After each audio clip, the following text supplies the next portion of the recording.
Hi friends, நம்ம இப்போ பார்க்க போகிறது 11th ஸ்டாண்டர்ட் சிறப்பு தமிழ். ஏற்கனவே நம்ம நிறைய பார்ட்ஸ் ஆஃப் த வீடியோ போட்டிருக்கோம் ஃபஸ்ட் லெசனுக்கு. இப்போ அதோட கண்டினியூஷன் பார்க்கலாம். நம்ம இப்போ பார்க்க போகிறது சிற்றிலக்கியங்கள் அப்படின்ற டாபிக். சிற்றிலக்கிய வரையறை. பேரிலக்கியங்கள் அறம், பொருள், இன்பம், வீடு ஆகிய நான்கனையும் உணர்த்துவதற்காக எழுந்தன. இவற்றுள் ஒன்றோ பலவோ குறைந்து வரும் தன்மையில் அமைந்த இலக்கியங்கள் சிற்றிலக்கியங்கள். சிற்றிலக்கியங்கள் தொல்காப்பியம் கூறும் விருந்து என்னும் வனப்பினுள் அடங்கும். சிற்றிலக்கியம் தொல்காப்பியம் கூறும் விருந்து என்னும் வனப்பினுள் அடங்கும். சிற்றிலக்கியம் 96 வகை. சிற்றிலக்கியம் அப்படின்றது தொல்காப்பியம் கூறும் எதனுள் அடங்கும் அப்படின்னு கேட்டால் விருந்து என்னும் வனப்பினுள் அடங்கும். தூது, உலா, பரணி, குறவஞ்சி, பள்ளு, அந்தாதி, கோவை, கலம்பகம், பிள்ளைத்தமிழ், சதகம் போன்றவை சிற்றிலக்கிய வகைகளுள் சில. சிற்றிலக்கியங்களின் காலத்தை குறிப்பிட்ட வரையறைக்குள் அடக்கிவிட இயலாது. சங்கம் முதல் இன்று வரை பெரிதும் சிறிதுமாக இவ்வகை இலக்கியம் தொடர்ந்து எழுதப்பட்டு வருகிறது. இவை வட்டார சார்புடையவை. பல்லவர்கள் காலத்தில் பக்தி இலக்கியங்கள் செழித்தோங்கியதைப் போல நாயக்கர் காலத்தில் சிற்றிலக்கியங்கள் செழித்தோங்கின. சிற்றிலக்கியங்கள் யாருடைய காலத்தில் செழித்தோங்கின அப்படின்னா நாயக்கர் காலத்தில். ஆசியா உம்மா பாடல்கள் சூபித்துவம் மெய்ஞான தேடலையும் மறைபொருள் சார்ந்த ஆன்மீக உட்பரிமாணத்தையும் குறிப்பதே சூபித்துவம். அதன் தொடக்க புள்ளியாக அலி இபின் அபி தாலிப் கருதப்படுகிறார். சூபி தத்துவத்தின் ஆணிவேர் இஸ்லாத்தின் அடிப்படையான மனிதநேயத்திலும் ஆன்மீகத்திலும் வேரூன்றியுள்ளது. தத்துவ கோட்பாடுகளையும் அறிவு சார்ந்த தருக்கங்களையும் தாண்டி ஆழ்ந்த அன்பையும் பக்தியையும் வெளியுறுத்தும் அகத்தரிசனமே சூபித்துவத்தின் அடிப்படை எனலாம். தூய்மையான ஆன்மீக தேடலில் மானுட இருப்பினை மீட்பதே சூபிகளின் நோக்கமாகும். ஆசிய உம்மாவின் பேரானந்த கண்ணிகள் எத்தனையோ ஓதினும் எவ்விதங்கள் கற்றாலும் சித்தந்தெளியாருக்கு சித்தி ஜெயமோ பேரானந்தமே பணமும் சனமும் பண்பான ஆஸ்திகளும் ஜனங்களை விட்டகையிலே சதமோ பேரானந்தமே. ஆண் என்பதும் பெண் என்பதும் ஆதியன்றி வேறொன்றும் தான் என்பதை யறிய தவமருள் பேரானந்தமே. மூலப்பொருளை நன்றாய் மௌனமுடனே யறிந்தால் வாழைப் பிரியாம் வந்து வாய்க்கும் பேரானந்தமே. செய்யிது ஆசிய உம்மா.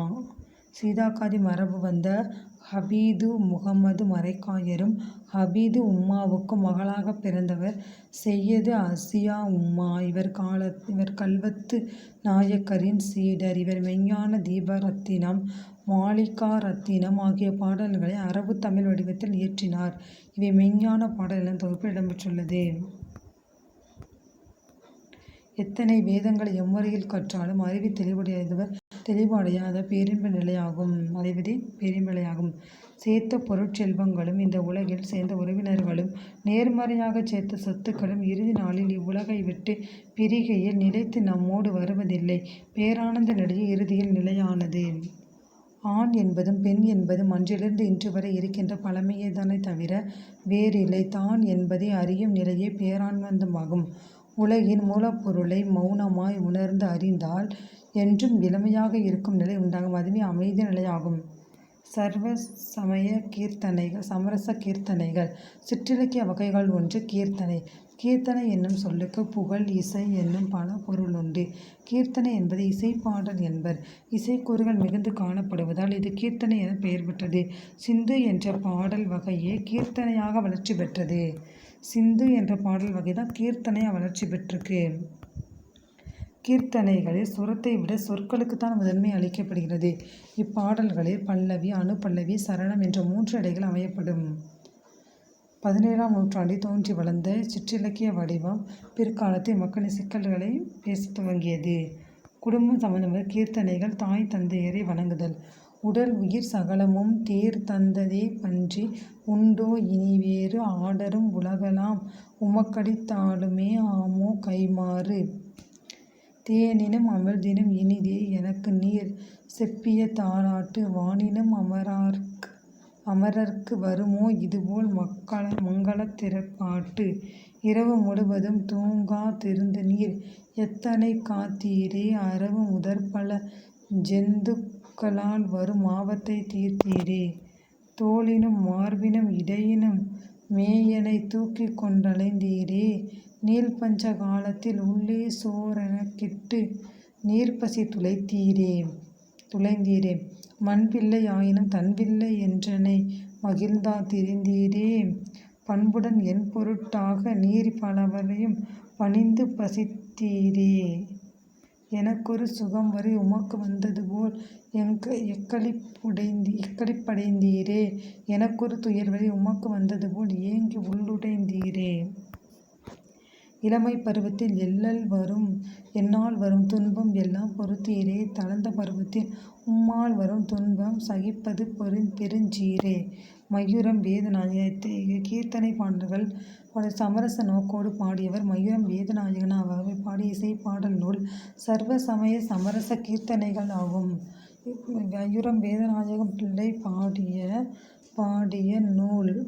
இசைப்பாடல் நூல் சர்வ சமய சமரச கீர்த்தனைகள் ஆகும். இந்நூல் பெயருக்கேற்ப எல்லா சமயங்களும் பொதுவானவை இசைப்பாடல்களை பாடியுள்ளார். சமுதாய கருத்து, அறநெறி கருத்து, தாம் வாழ்ந்த காலத்து சூழல் அடிப்படை கீர்த்தனைகளை பாடியுள்ளார். இந்நூலில் 192 கீர்த்தனைகள் பாட இடம்பெற்றுள்ளன. வேதநாயகனார் இவற்றை தெய்வ தோத்திர கீர்த்தனைகள், ஈஸ்வர வருடத்து பஞ்சத்தை பற்றிய கீர்த்தனைகள், ஹிதோபதேச கீர்த்தனைகள், உத்தியோக சம்பந்த கீர்த்தனைகள், குடும்ப சம்பந்தமான கீர்த்தனைகள் என 5 வகையாக வகைப்படுத்தப்படுகின்றன. வேதநாயகர் திருச்சிராப்பள்ளிக்கு அருகில் உள்ள குளத்தூரில் பிறந்தார். சிறு வயதிலேயே ஆங்கில பயிற்சி பெற்றமையால் ஆங்கில அரசாங்கம் இவரை இம்மாவட்ட நீதிமன்றத்தில் மொழிபெயர்ப்பாளராக அமர்த்தியது. பின்பு தரங்கம்பாடி, சீர்காழி, மையூரம் ஆகிய இடங்களில் மாவட்ட நீதிமன்றத்தில் முன்சீப்பாக பணியாற்றினார். கிபி 1872 அல்லது பொது ஆண்டுக்கு முன்பு 1876ஆம் ஆண்டு வெளியான இவரின் பிரதாப முதலியார் சரித்திரம் என்னும் புதினம் தமிழில் வெளியான முதல் புதினம் பிரதாப முதலியார் சரித்திரம் 1876. என் உடல் உயிராகிய அனைத்தையும் நீங்கள் தந்ததேயன்றி வேறு இல்லை. இதற்கு இப்பிரபந்தம் உலகம் முழுவதையும் கைமாறாக கொடுத்தாலும் ஈடாகாது. எனக்காக நீங்கள் பாடிய தாலாட்டு பாடல் தேனை விட அமுதை விட மிகவும் இனிமையானது. இத்தகைய மரங்களை திருப்பாட்டு மனக்குறவோர் கடந்து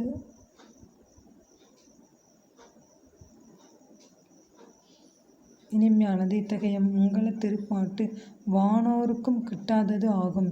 இரவு முழுவதும் தூங்காமல் இருந்து எங்களை காத்தீர்கள். பாம்பு முதலிய பல உயிர்கள் எனக்கு வரும் துன்பத்தை போக்கினீர்கள்.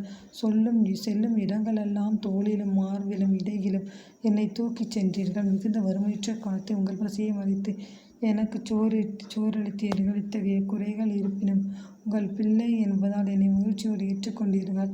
எனக்கான நீங்கள் பலரையும் பணிந்து பண்புடன் மரியாதை செய்தீர்கள். எனக்கு ஒரு இன்பம் வந்தால் உமக்கே வந்ததாக அகமகிழ்ந்தீர்கள். துன்பம் வந்தால் உமக்கே வந்ததாக இறங்கி மனமுடைந்தீர்கள். இளமை பருவம் என்னால் ஏற்பட்ட துன்பங்களையும் பொறுத்தீர்கள். நீங்கள் முதுமையுறும் காலத்தில் உங்களால் ஏற்படும் துன்பங்களையும் பொறுத்து கொள்வது நான் பெறும் பேறாகும்.